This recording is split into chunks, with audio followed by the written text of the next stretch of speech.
My name is Professor Alvyn Haywood, and I'm here today with my esteemed colleague, member of the board, former chairperson of the Board of Trustees, Reverend William Coleman. Reverend Coleman, we're here to talk about your book, Community Renewal Through Rejuvenation of the Soul. I'm going to start right off by asking you, who is William Coleman? Well, let me just first say thank you, Professor Haywood, for inviting me. You're one of those people that I admire tremendously, not so much it's your skills, but also your melodious voice and your years of hard work here, your steady commitment to not only your profession, but to those who come past you, those who come your way, those whose path you cross.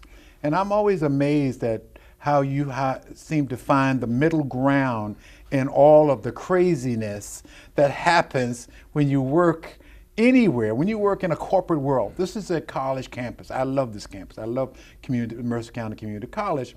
But your professionalism and your heart and what you brought to this table years ago resonates every day. So I'm glad you invited me to come, and you said, well, who am I? Well, I'm an old man. I'm 69 years old, and I've been blessed to have a wonderful life.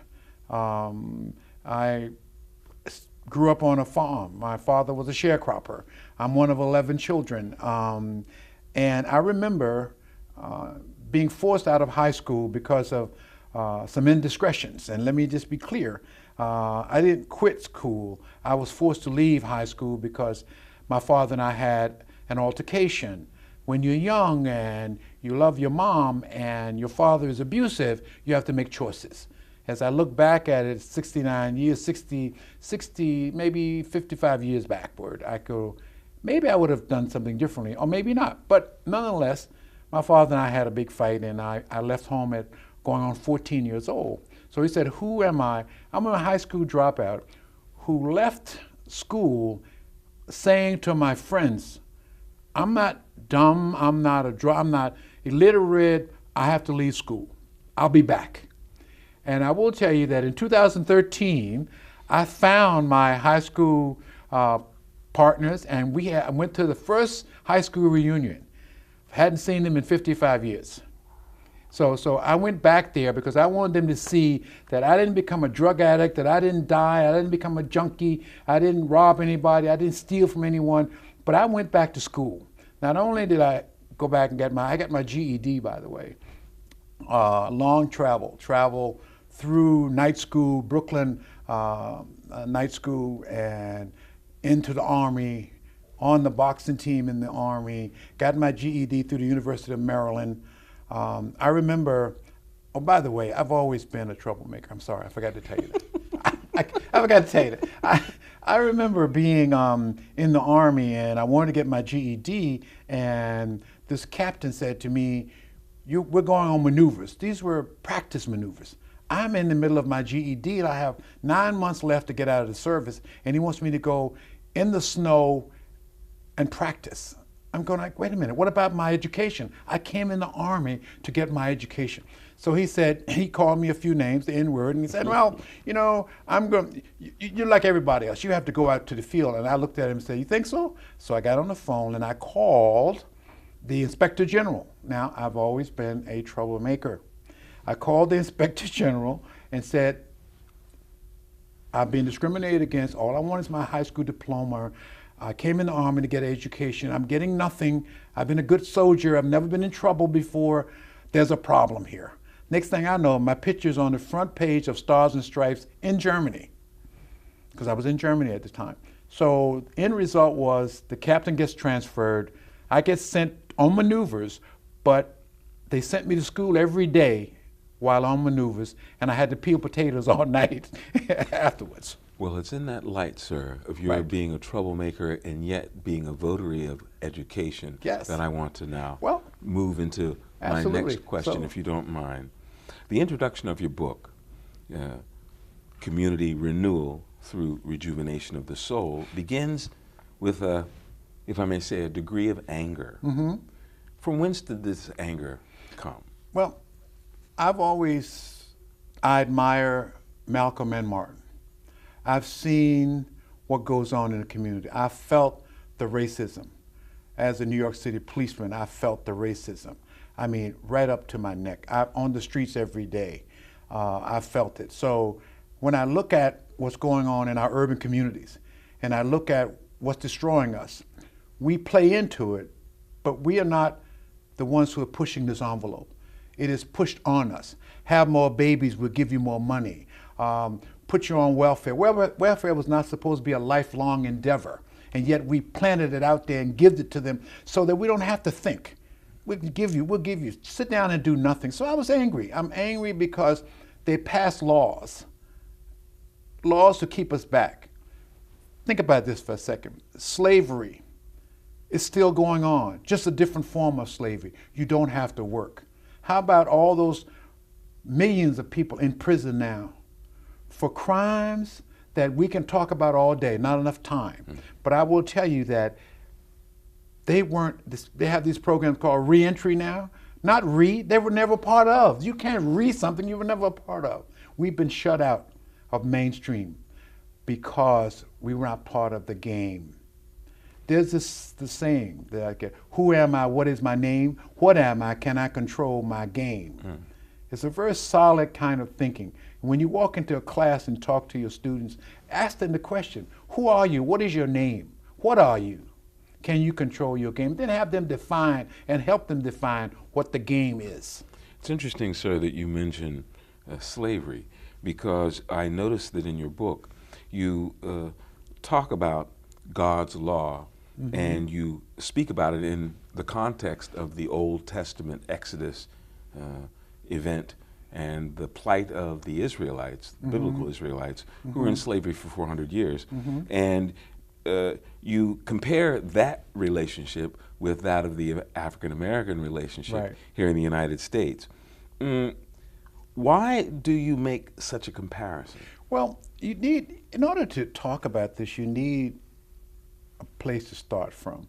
And I'm a pastor, and I've studied, I've gone to seminary, graduated from seminary. And what I found in looking at Moses and traveling Israelites was that they had been in bondage forever. And then God said to Moses, tell Pharaoh to let my people go.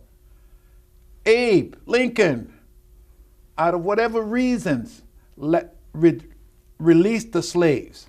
The only issue here, brother, is that those Israelites, when they were released, weren't prepared to go forward. If you recall in the Bible, as things would go wrong, they would say, well, I want to go back.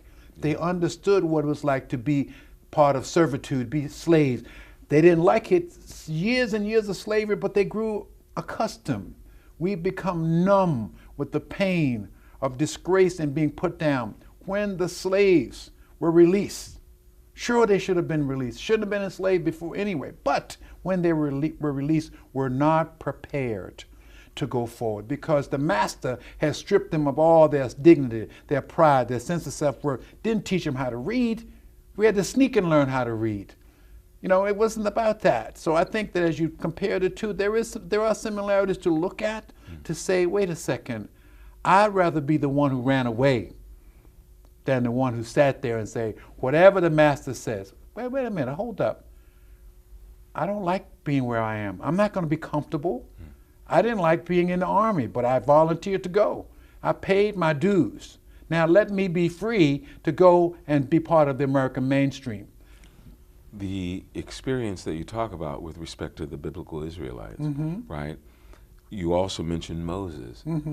Now there were the elders to whom Moses felt that he was answerable to, if you will. In what way do you see the elders of today, and is the model of Moses one that is relevant today, and if not, has it morphed into another well, I think Moses type of leadership? Gave way to the others that came after Moses. Moses didn't want to be a leader. There are a lot of us in our communities don't want to be leaders. Moses said, God, I stutter. I don't want to do this. We have people in our neighborhoods with all kinds of skills, use every excuse except stepping out and helping somebody. I'm not going to talk about what's going on in Trenton, but I'm telling you there are people intellectually are smart, but afraid to, they're like tortoises, afraid to step out and say, here's where I'm going, and here's what I'm going to do. You know, I'm always in trouble. Not trouble, I'm always ruffling feathers. Yes. Until the day I die, I'm going to be John the Baptist. I'm bringing the message. It's not about me, it's about the God I serve. Moses, once God made it clear to him that you have your brother and your sister. Get to stepping. Don't be telling me about you can't. I say the same thing to our elders today, who some of them in their big churches and their big cars and their big homes have forgot why they're who they are. I call it like I see it. Probably the reason I pastor a little church down in the shore. But I love them and they love me because I'm very straightforward about get off your backside, get to work. I think it's excellent, brother. Sure. Brother, I really do. And there's a good comparison, I think. I think, and I like how you morphed Moses into the everyday person. Think about it. Doesn't take this special person. No. Before Moses didn't see himself as being special. And here's the greater question. How do you know you're called? Becomes the question. Some of the things you and I joke about, some are called and some call themselves. Come on. But I think that Moses had a history, as you recall. Moses was working for the wrong side and saw his people being abused and killed a man and then got caught and ran away. Yeah, he had issues. He had issues. So do we had issues. all. Don't we? So don't let that be your hang-up. Yes, I did time. Don't let that, I didn't, but people have done time. Don't let that be your hang-up. I can't read. Don't let that be your hang-up. I'm black. Don't let that be your hang-up. I'm brown. Don't let that be your hang-up. I'm white. Don't let that be your hang-up, because I got news for you. By 2040, it's going to be us. Blended I'm sorry. People, blended people. You're right. Blended folk Blended people. getting along in a world that calls for us to love our neighbor. Well said. I'm not caught up in your ethnicity. I'm caught up in decency and loving and caring. I know my own. And when they're wrong, I kick them out too. Put them in another room and work with them. I don't make them disappear. Right. You can't sit in this classroom. You're disruptive. Put them in that one. Work on them and then bring them back. Because I don't want to write people off in this world. Well said, Reverend Coleman. Another question, if I may. You talk in your book about civic law. Yes. And my question is, now you and I, when we were in school, if you will, well, you're not as old as I am, but when I was in school, we had civics as a course. Why do you feel that civic law is important, and does civic law impede or help the disenfranchised, the disillusioned? Basic building blocks: civic law, social studies, how to get along, knowing one another, knowing your community, knowing the history of Trenton, of Mercer, working together. How does it help? You don't have to have a college degree to be caught up in civic law. How about organizing block by block? And that's why the book is about rejuvenation of the soul. I'm not asking them to get college degrees. You live on a block, get to know the people on the block. Help them in any way that you can. Try to bring in outside folks. It's not going to work without outside folks. In the book, I talk about this notion, this acronym, I RISE. And we can talk about that later, but this I RISE notion is about integrated resources.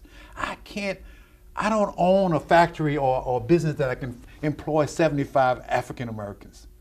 But if we work together in a community, we can make it safe. We can work to deal with the issues. You need a job. You need skills. The community needs to be safe in the evening for kids to walk down the street, house by house, person by person, community by community. Get organized. You get organized, you control who sits on the council. You get organized, you can control what people are doing in your neighborhood, because you want the community to be safe. I want to be safe. I want to sit in my backyard.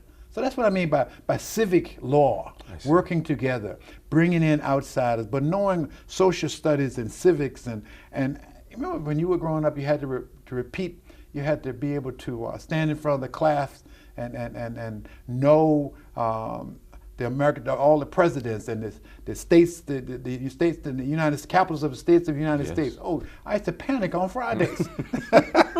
but it was a building block. Yes. How about pledge allegiance to the flag? What country are you in?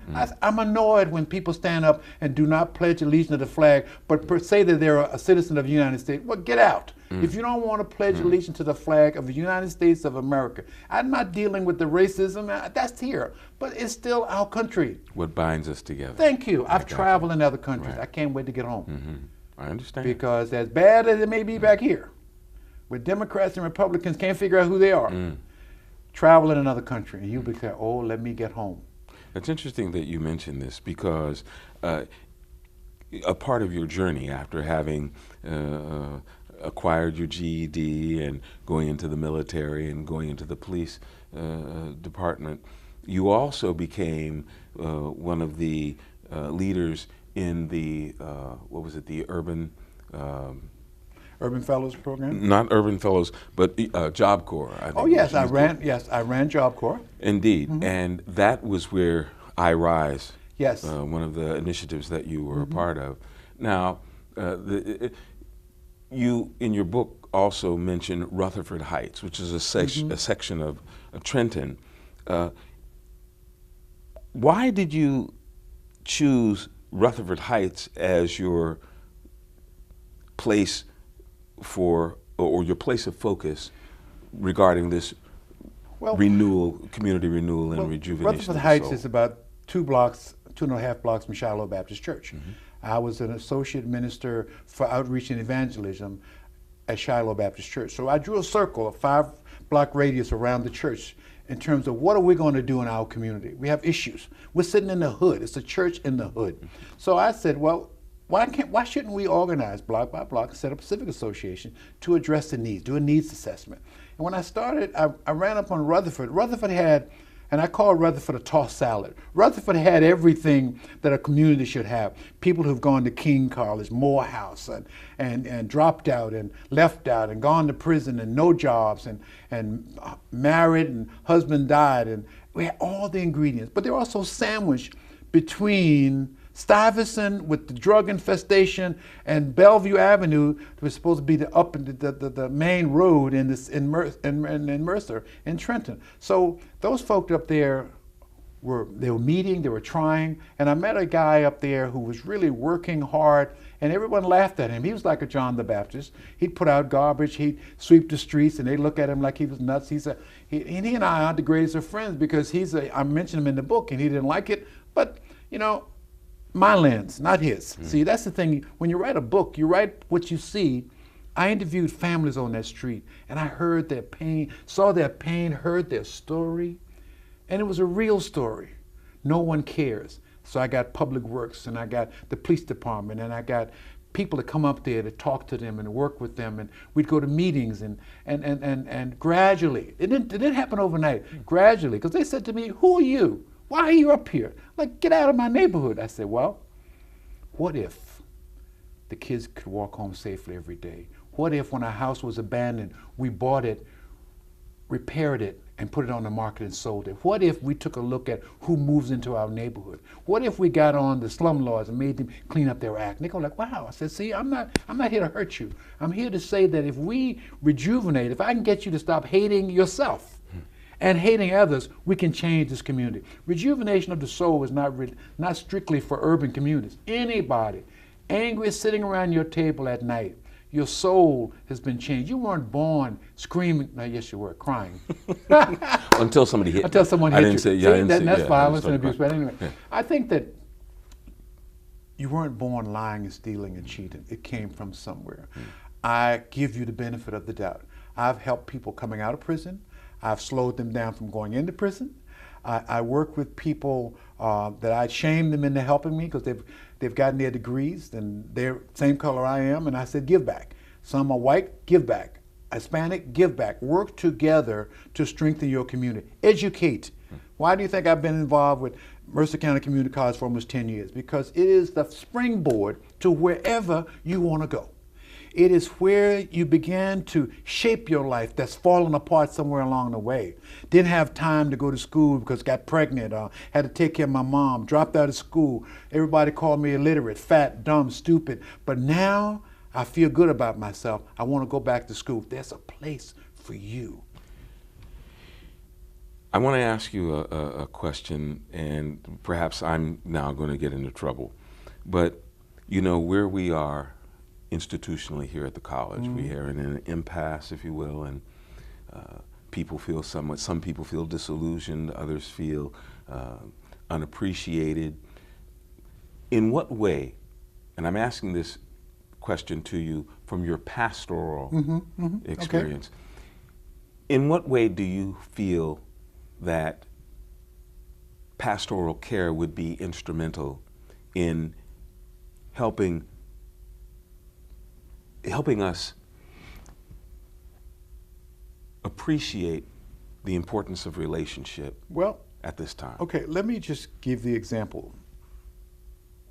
A year and 2 months ago, I went to a church that had just gotten rid of their pastor.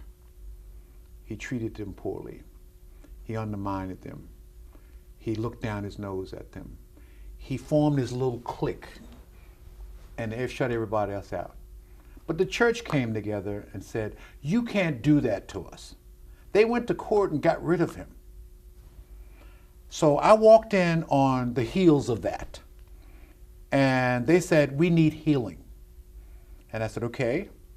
It's called the love of Jesus, pastoral care. Listening, appreciating. On Sunday morning when I'm preaching, many days I stop, ain't that right, Brother Haywood? Brother Haywood, you know, is in charge of such and such committee. Stand up, Brother Haywood. I can't give you money, but I give you recognition for what it is you do. I beg people on the side. I meet them on the side, say, why don't you join this committee? I don't have no skills. Yes, you do. But I'm going to break it down. I don't want you to be on 7 committees and come out every night. I want you to be on a couple of committees because you got to go home. And every chance I get to have a recognition day, I'm going to stop you and say, you know, I like what you're doing.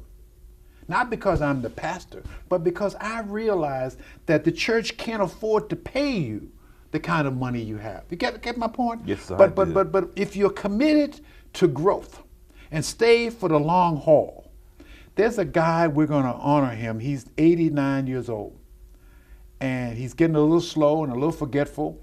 So I gave him an emeritus parking space. All it is, a parking space. He comes to church every Sunday. When I got there, he was angry. I'm saying, well, why is he angry? Well, they treat him like he's nothing. I said, I'm not. Come, tell me about yourself. So he laid me out, bored me to death. And I stuck with him every minute because everything he said was important. See, as a leader of an organization, I'm a pastor of a church. My name is on the marquee. I look at every aspect from the cleaning people to the highs. And I tell them, I don't care about your DDs, PhDs, but if you don't treat people with respect, you can't hang out here.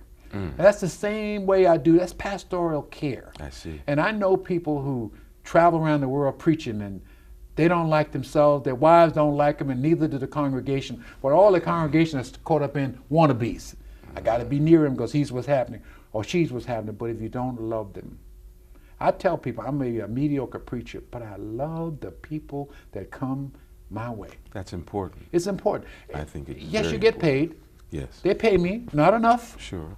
No, because it's killing me. But I'm a Levite, and I accept that. It's almost like if you're a president, if whatever you are, I've run Job Corps. I worked 60 hours a week, and they're only 40, 60, 70. I never stopped thinking about Job Corps. I never stopped thinking about Mercer County Community College. I'm always trying to recruit people. You do what you do in academics, but I need people coming there to get their lives together, to clean up the streets, to make it safe. So in answer to your question, yes, it needs to be pastoral care. I don't care how many PhDs you have, but you're arrogant and condescending, nobody works for you. It's almost like having your foot on the pedal. Yes, the car is moving, but the minute you walk away, I take my foot off the pedal, the car slows down. Yeah. Because you don't treat me like I want to be treated. And don't let me come from a family that I'm abused. You get nothing out of me. Because I'll come, collect my check, and be angry. And we all do come to this institution as wounded beings, if you will. Sure we do. So surely. Someone I would love to see at every community college. First of all, let me say this. I am the president of the National African American Community College Trustees, national. Congratulations. I deal with African American trustees. I try to get them to stop going for that cold sandwich and get off your backside and help. Look at this hiring disparities. Look at diversity in your college. Look at courses being given. Look at the way people, staff are being treated. That's our role. Now, we don't have any money to do that, but I think that just like we have a Latino caucus, we have an African American caucus, we have an Asian Pacific caucus connected to ACCT, Association of Community College Trustees. Our role is to be the voice for those who don't have a voice. People call me and say, Reverend, we want an African American as a president down in Baltimore, in the Maryland area, because 75% of the population who come to the school are people of color. We're not angry at white applicants. We want a mixture. They didn't say send me all. So I try to find people with talents. And if you can't have the talents, and if you're white, then be culturally competent is the issue. Ooh, I like culturally competent. Yes, sir. I don't know anything about Jewish people, but I study it. Italian people, but I study it, and I ask them questions. That's what rejuvenation of the soul is get to know the people. And that's extremely applicable Sure. here at this particular time. Sure. If I may, how can we be liberated, and I'm going to quote your book, how can we be liberated from oppressive conversations, negative self-image, identities, and stories? As an institution, as members of this institution, as a microcosm of this larger community we call Mercer County community. Well, you know, Mercer can't be sterile in terms of academics. It has to be about the business of quality of life. Because when a person comes to Mercer, they come with baggage. Even if I took a job there, you said it before, even when they come back to school, they come with issues. One of the things that bother me most is the gap between semesters, because I can pay to get in this semester, but my money don't come in on time for me to register for the next semester. So I'm running, and if you don't register, you can't come in. You don't have the money, you can't come in. So now I'm set aside. There should be a department, and I know all these colleges are short of funds, but there should be a department set aside strictly for the social and uplifting of the personalities, including the staff.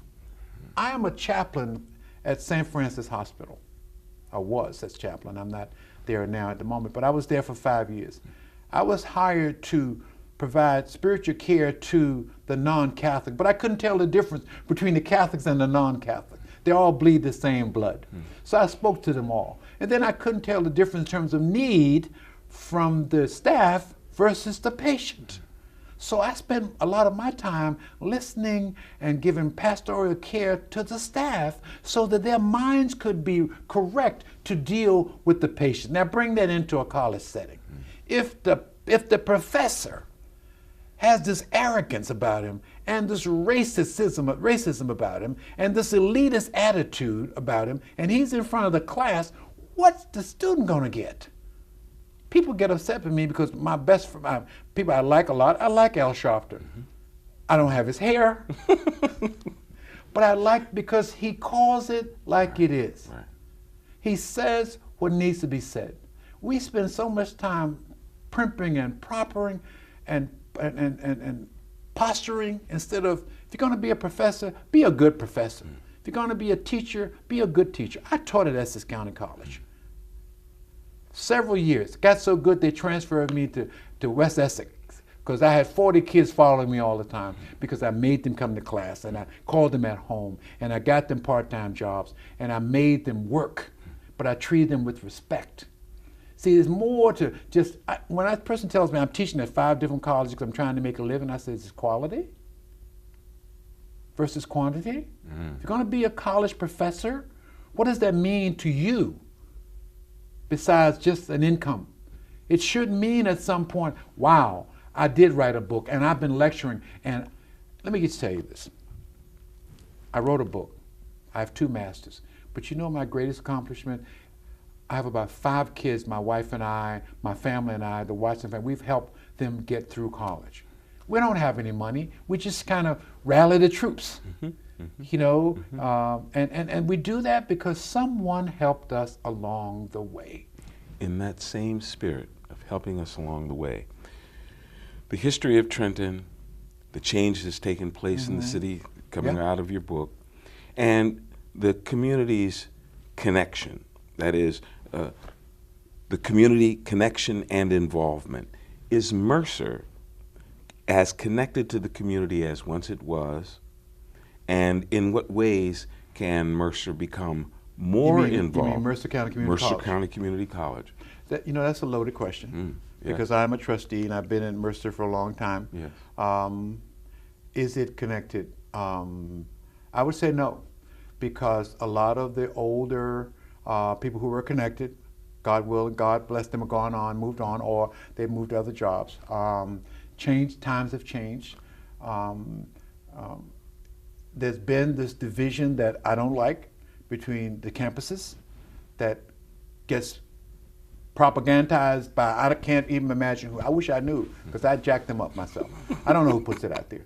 But it is a college, it is a urban campus and a suburban campus. That's true. Yeah. But I will tell you that the urban campus, all of them, both campuses are near and dear to my heart. But my father-in-law was involved with the urban campus, John S. Watson, when he was an assemblyman, when he was a freeholder. And he loved that campus because it was there for the people. Now, I can't convince the people who live in Trenton sometimes to get on the bus and go out to the west. We're still Mercer County Community College.